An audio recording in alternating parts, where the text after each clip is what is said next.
Vous êtes à l'écoute du quiz Les pros du conflit, le quiz qui vous apprend à démarrer un conflit seulement pour rigoler. Oh non, là, tu te trompes, là. Ici on est là pour apprendre la différence entre un conflit et de l'intimidation. Je suis content, beaucoup plus pertinent comme concept, gang. Je suis fier de vous autres. Sérieusement, j'étais pas sûr d'embarquer dans le projet, mais là oui, ça me tente. Là. Passons à autre chose et accueillons nos participants du jour.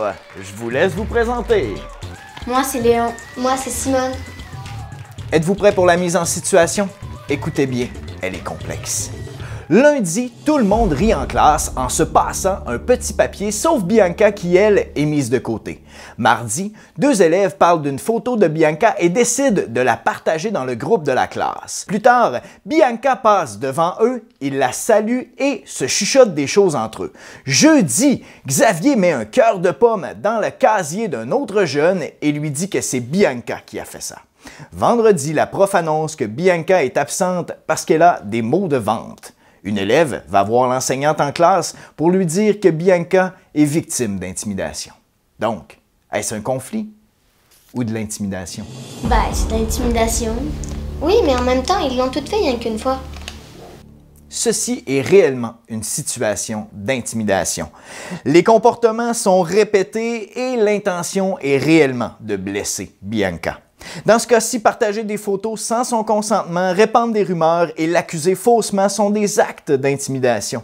Même si les attaques ne viennent pas toujours de la même personne, Bianca les subit toutes et les élèves sont au courant des gestes posés par les autres. Ouais, mais Sophie, quand elle est allée parler au prof, elle a stoulé ses amis. Oh!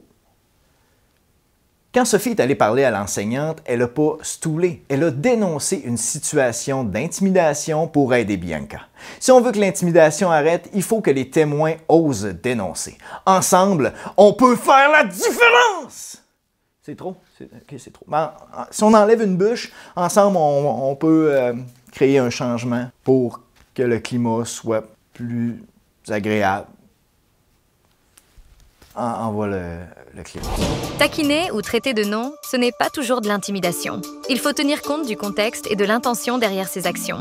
Dans un conflit, chaque personne impliquée est sur le même pied d'égalité et les émotions ressenties sont semblables, généralement de la tristesse et de la colère. Quel que soit notre âge, il est normal de vivre des conflits.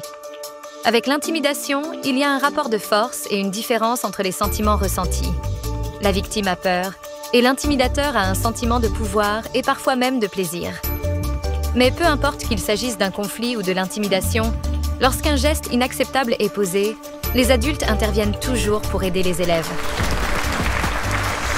C'est maintenant à vous de jouer! Montrez-nous que vous avez compris la différence entre les conflits et l'intimidation.